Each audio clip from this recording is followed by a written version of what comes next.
Hey everyone, Josephine Loren here from Incest Aware. Today, I am interviewing Kimberly King on the Outspoken series. Hi Kimberly, how you doing? Hey, good. How are you?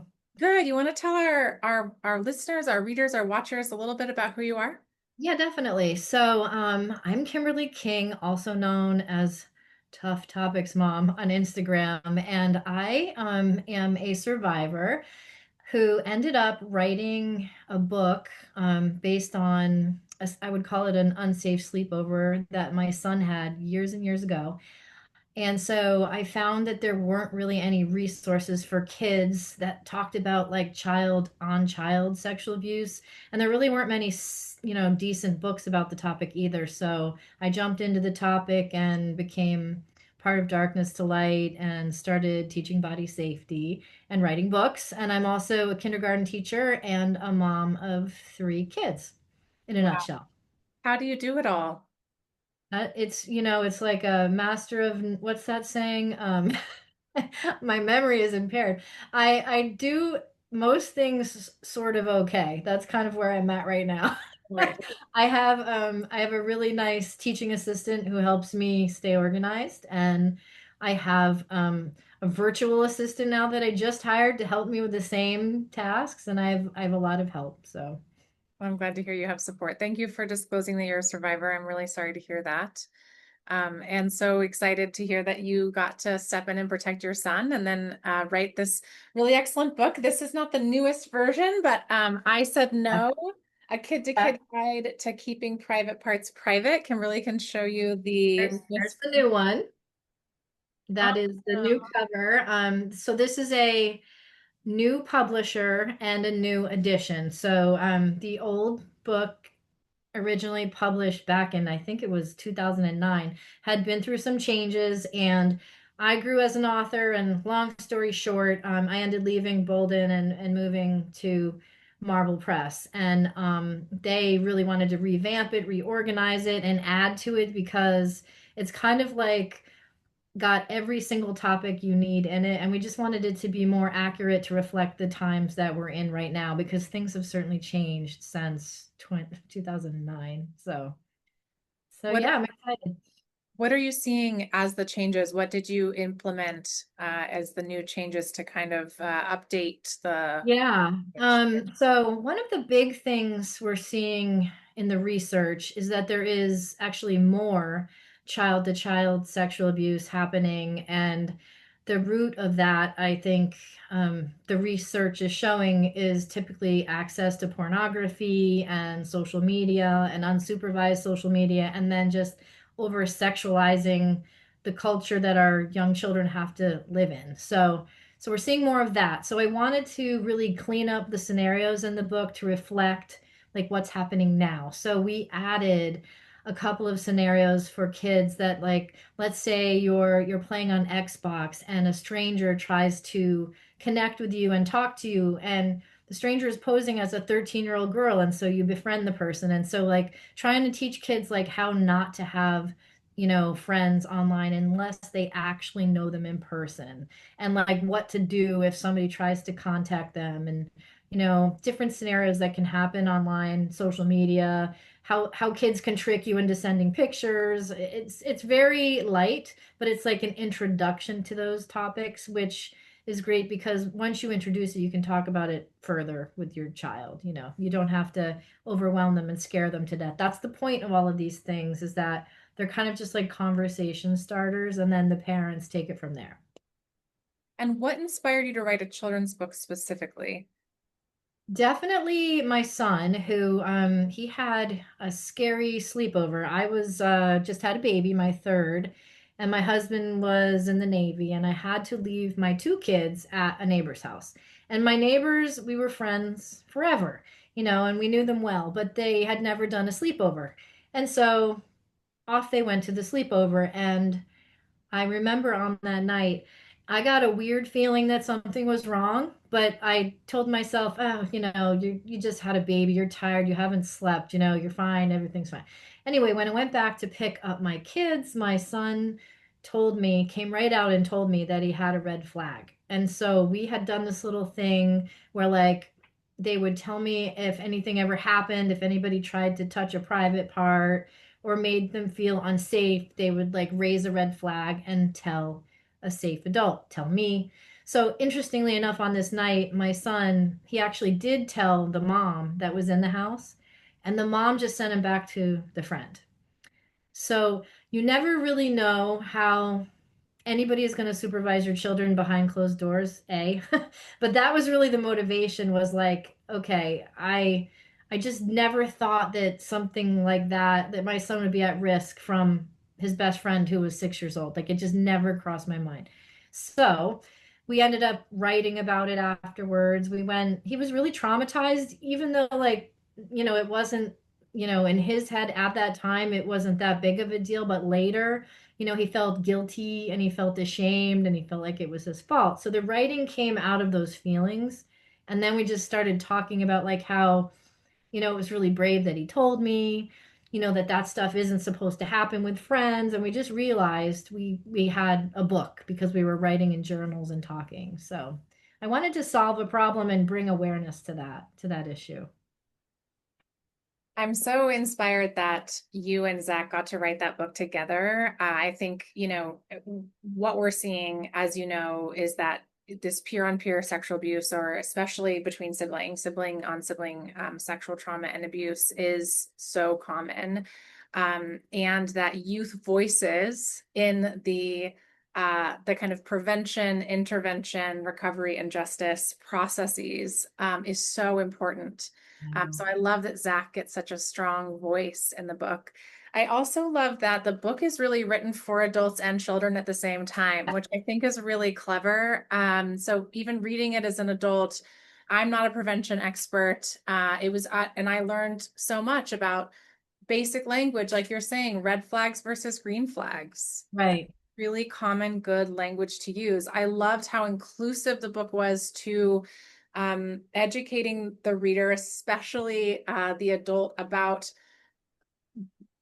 different types of people in a child's life who can harm them, including their parents, including Right. family members.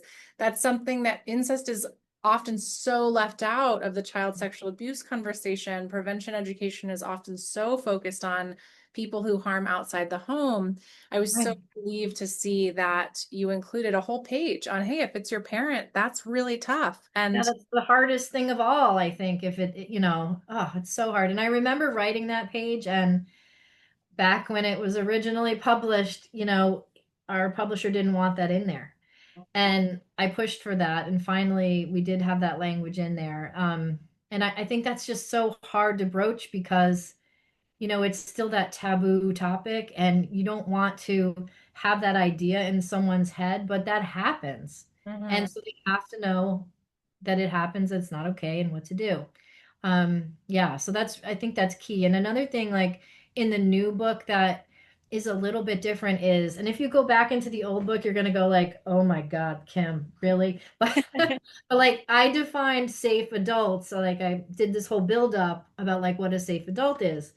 And then I went on to give examples of who safe adults might be. And I said like a mom or a teacher, or and I gave a list of people. And that's not right. So like what it actually has to be is what who the child feels is safe. And then it has to be based on the person's behavior, not their title.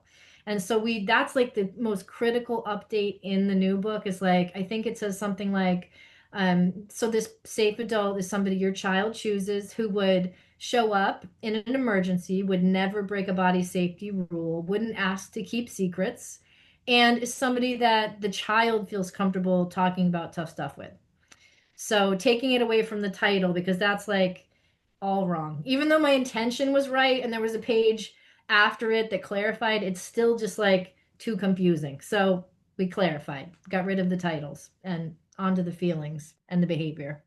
Well, I love that you're so committed to the evolution of this book. All of our work is evolving. Oh, No prevention education has been perfect. And so much of my work as an incest, awareness activist is to make sure that incest is included in the conversation. So I was very relieved to see even your older versions had good.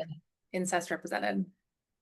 Yeah, and I think it's interesting too because, and I'm not a specialist on incest, but I and not maybe you can answer this and clarify. So siblings living in a house isn't necessarily just like blood relative siblings, right? It could be like you have a sister and a stepbrother. It doesn't have to just be biological kids. It still counts if it's like stepchildren. Is that correct? It's a really great question. So the definition of incest, and this is a part of our labor as activists, is to help people understand the complexity of this word. And so, legally, it can mean different things depending on the state. Sometimes it means consensual sex between adults who are related. And then it will give a list of what that means, like what being a relative means. Um, in other states, it means it does apply to also abuse um, between family members. And then again, we'll give that list. And that list is different depending on the state, who applies, who fits into your family. Incest aware teaches people the kind of the three terms that we can, some people choose to use the word incest to always represent abuse because that's the epidemic we're trying to educate people on. Some people will use incest abuse as Yep. just more specific. And then there's also intrafamilial sexual abuse, or in the case of children, child sexual abuse, ICSA, that's really being used in academic and more research circles to help kind of clarify the Yeah, to be confusion. super crystal clear. I actually heard that term, I think I was at the Johns Hopkins Envision conference and they were using that term and wrote that down. Yeah, Yeah. to make it super clear. And I think that's one of the things that's missing, even in some of the prevention educators, is like we really do all need to be super focused and, sharing the same message and the Yeah. same terms. And so incest aware really, we really invite people to understand the different uses of the word and to use the language that suits them best. But when we Mm. define incest, we say basically family by blood, family by care or proximity, and then family by home, anyone who you're cohabitating with. So Yeah. that could be anyone from a babysitter to a biological sibling, to a parent, to like the family priest who comes over every Sunday, Right. anyone who is just really bonded into the fabric or like woven into the fabric of the family system, we would consider a family member. That makes sense. I mean, that makes me think about my babysitter story that I sometimes share with people, but I can share that with you. So I think I diverted a issue with a babysitter. We had a babysitter who she was our favorite babysitter, and her name was Joy. And she, used to let us stay up late and give us ice cream when we weren't supposed to, and let us play. We did everything we weren't supposed to, keeping secrets, all of that. And then eventually it became this thing where she wanted to play games when we were taking baths. And when it started to involve like private parts, my mother had said to me just like one simple sentence, like, if anybody tries to touch your private parts, tell me.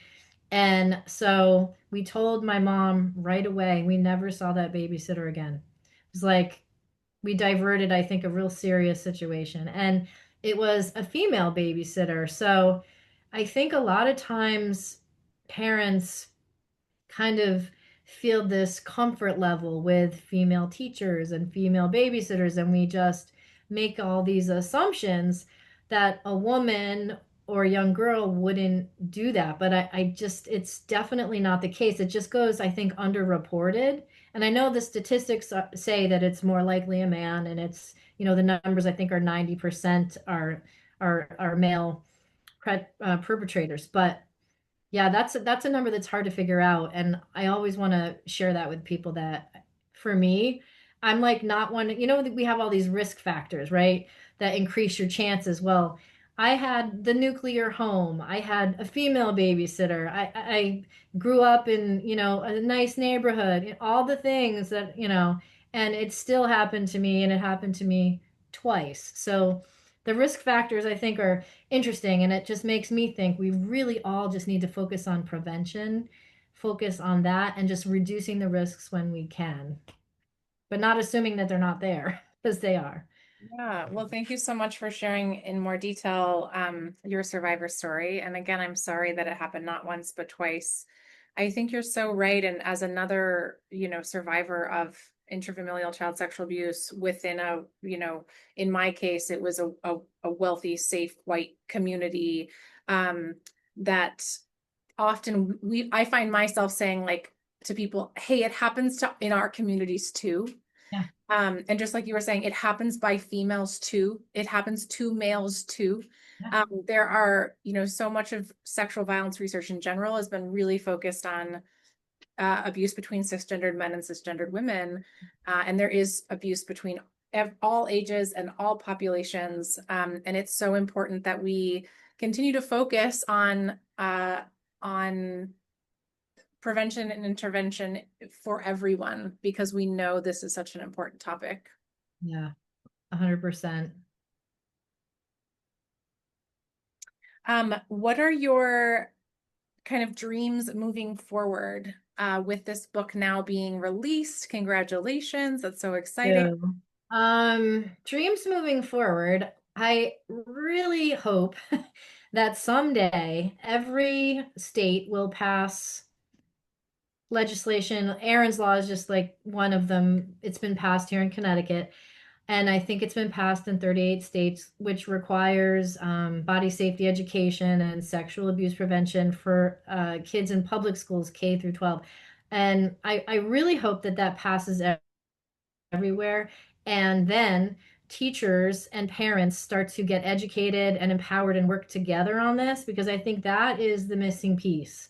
We have all of these, teachers that are just ready to help and, can read a book and teach a lesson and do all of that. And they want to protect children, most of them. Okay. Obviously, there are people that will harm children everywhere.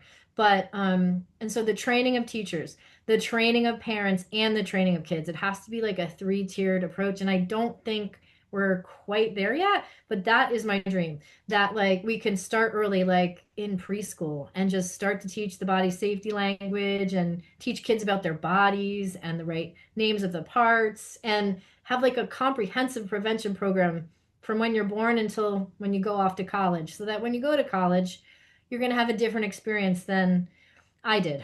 And so it needs to be comprehensive and holistic. That's my goal. That's my dream.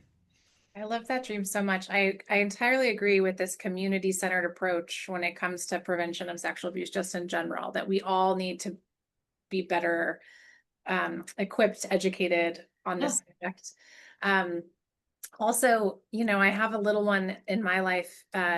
He's the son of a very dear friend of mine who's just turned 3 actually this week. And Oh, it's been so sweet to watch him be raised in a home where the body is talked about without shame, yeah. or body language, natural body language and anatomy is talked about without any sort of stigma. That was definitely not the house I was raised in. Purity culture was a big part of what contributed to the nature and the seriality of my abuse. But it's so fun to hear him say things, just to be so body aware, to have such a Yeah. beautiful language for his body. He's such an embodied kid. And then also, to say things like, get your hands off my body. Like when he wants some space, he'll just be He like, has boundaries. yeah, like his dad is the sweetest and gives him like a massage before he goes to sleep every night. And when he's done, he goes, no more, dad. Like, hands off my body, dad. Like it's the sweetest thing. So it's fun to see that the Yeah. like that you're writing is changing our culture. And I know there's a lot of room to continue to grow, but that, I'm seeing change happen for the next generation, which is really exciting. Yeah. And I just love that, like the early childhood education piece of it, because there are so many great authors and so many great books. And like when you're saying this little boy and his body, like I just want to share with you this book. So I do a lot of book reviews for people, and people in this space send me the books and I love them. So this one, all about penises. Have you read this? I haven't, but I'm excited. It's It's illustrated beautifully. It's and this one, the all about the vulvas and vaginas. These Amazing. are great books for kids like 2 and up, but they're also really good for like men who might know the part might need to have a little brush up on the female anatomy. Like seriously, I showed these books to my college son and his friends, and they were like, "No way!" Like, so like you can learn from a kid's book. You really can. Also, And we have to learn our own, like a lot of us weren't taught body no, anatomy or consent education. And so I feel like teaching adults all this stuff is actually very helpful because we didn't get this education as kids. absolutely is. It's so important. I mean, I didn't really learn any of this stuff until I had this situation with my son. I mean, it's amazing what you can learn as an adult and then, to share it with everybody you know. Another a really great book that I love, and this will be I have like 100 books, but this one, My Big Embarrassing Elephant. This one is about shame and how we all carry like an elephant with us, and that it's normal to have an elephant, but we have to not hide it, and we need to give it a name and talk about it so that we can, get help if we need help with our big embarrassment. Anyway, it's just there's so many great books now, that not just body safety books, but like social emotional books, books about feelings, books about just relationships. I read a book in my class last week called My Big. No, hold on. I said I wasn't going to show you any other books, but I'm just going to show you one more. Perfect. This one, That's My Truck by Dr. Becky. Okay. This one, the kids in my kindergarten class, they could relate to it so much because it was like a big brother kind of bullying and Um, taking a toy. And like they all identified with the problem. They said, "Yeah, my mom or dad doesn't help me." Like it was so interesting. And these kids in my class were feeling unheard on this topic until we brought the book in and had some conversations about it. And I know with kids and siblings, there's that like bullying behavior that can happen between siblings, and there's that emotional abuse that can happen with siblings, and then I'm sure that one thing leads to another, and that probably puts you in a bigger risk category for sibling abuse, because if your parents aren't really engaging and supervising while those things are happening, I would imagine it kind of is a predisposition to more trouble. yeah, that's such a great point. And, so much of why siblings can get away with so much harm is one, normalization, right? Right. Of like sibling bullying or sibling abuse. And then also just how much time siblings have together unsupervised. And so I'm in total agreement that, consent and body education is never just about sex. It's about everything, right? It's like, I love that you say that in the book, that these are your private parts. And then I love that you have a dictionary in the back so that different communities can use the language that is best for their communities. Yeah, But you also say, but your whole body is yours. Like you are the boss of your body, and anything that you say is private, and really teaching that as a culture within the home is so important. it is. It really, it's the key, I think, to it is that, and then just empowering your kids to be able to identify their feelings. Like it's confusing too, because if if a sibling is touching another sibling, it doesn't always necessarily feel bad. That's the thing. Like we have to have the rules in place. We have to teach them, because sometimes an unsafe touch might not feel bad. It might feel good. It might tickle. Like that's where it gets really tricky. So focusing on the feelings and the rules, definitely teaching those two things. Yeah, and you touched on grooming so well in the book and in your own story with your babysitter too, right? That there was just this very kind of spoiling, Yeah, rule breaking, secret keeping that built up to a culture or an environment that would potentially allow her to abuse. And thank goodness right. that your mother had told you and you were able to disclose and she intervened appropriately. Um, I think in incest cases, one of the things I'm trying to really highlight is if the person is in your home who is hurting you, you're not just being groomed. In this case, it's for silence, right? Because Right. your people in your home have access to you, so they don't need to groom for access. Right. You're often dependent on them. Trust, you don't even need to trust them or not trust them because you're dependent on them. It doesn't Yeah. really matter.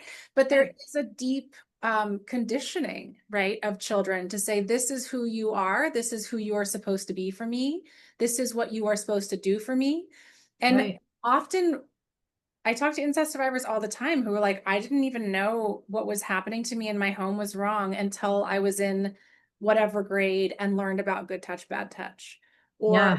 while I read a book like yours in It's years. really, it's really sad, and it's really interesting that, with some of these educational tools and with some of these interventions, you can prevent a lot of this. But I have a friend who she was a survivor of real serious, like awful sibling sexual abuse and trauma. And she just remembered when she was 53 years old.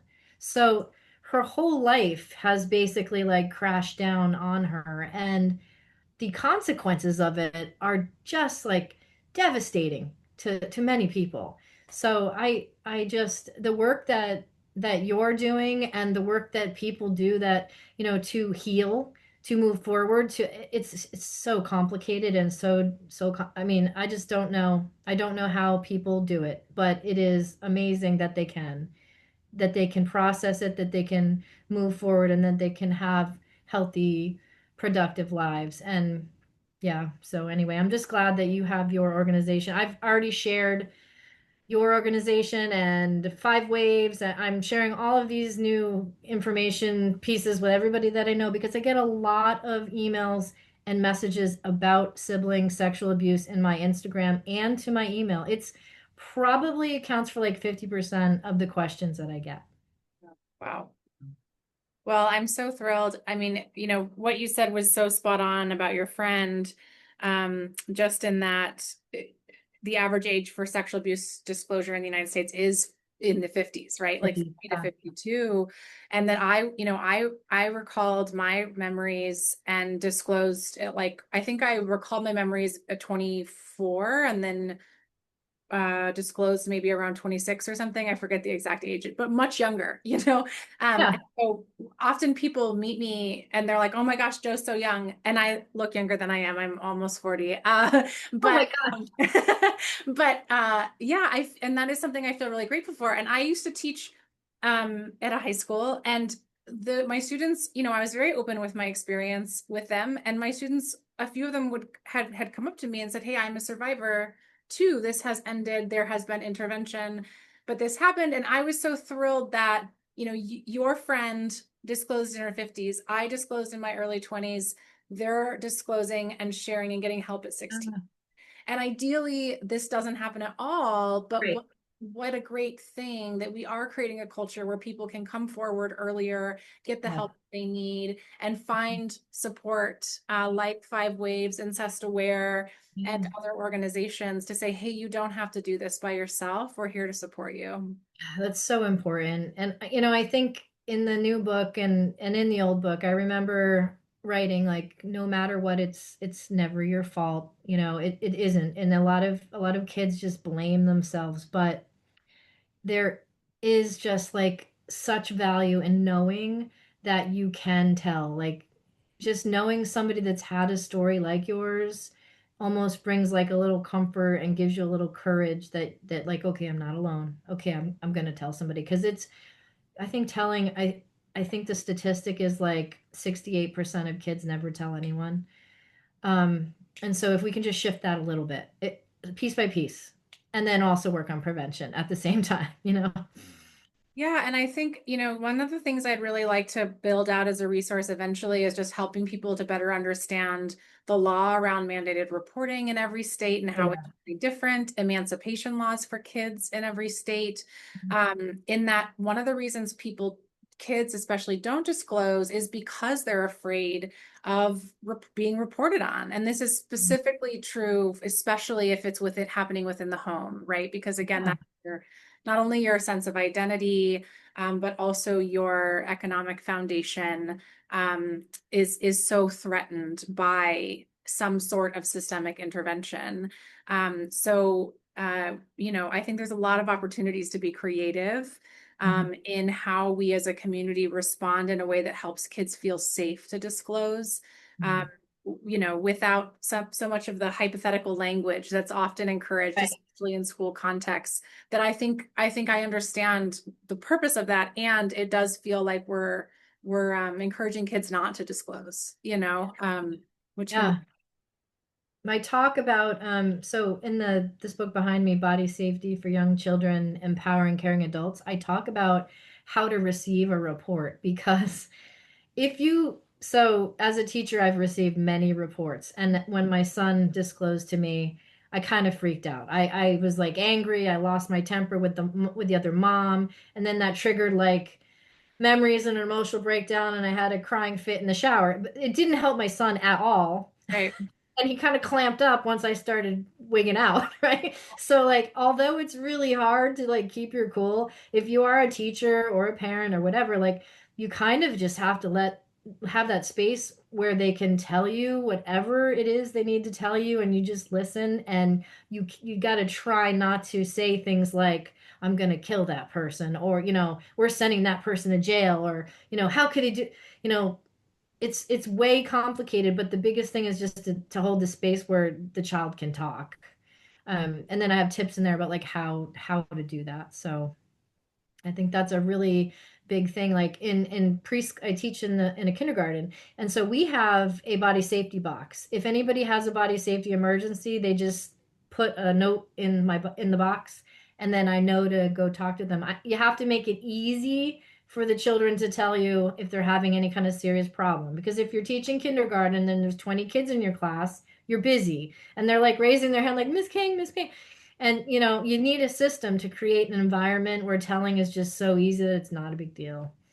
That's So such good advice. I love the child safety box. And yeah, I think, we can all role play, we can practice. I often think about, I'm not a parent, but I have little kids in my life. And so I often like just think about in my head, if anyone were to come to me, especially because of the work I do, I'm not shy about the work I do. And even in front of kids, I talk about it very openly. I yeah, would be someone who they might come to. And so just practicing saying things like, thank you so much for telling me. It's not your fault.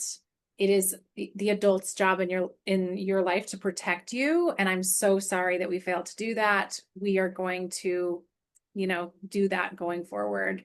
yeah, And it is our responsibility to solve this problem. So I have all these phrases in my head that I practice saying just in. yeah. I love that. I think a lot of times teachers they and parents you just don't know what to say. So if you have some phrases that you're familiar with, that can really help.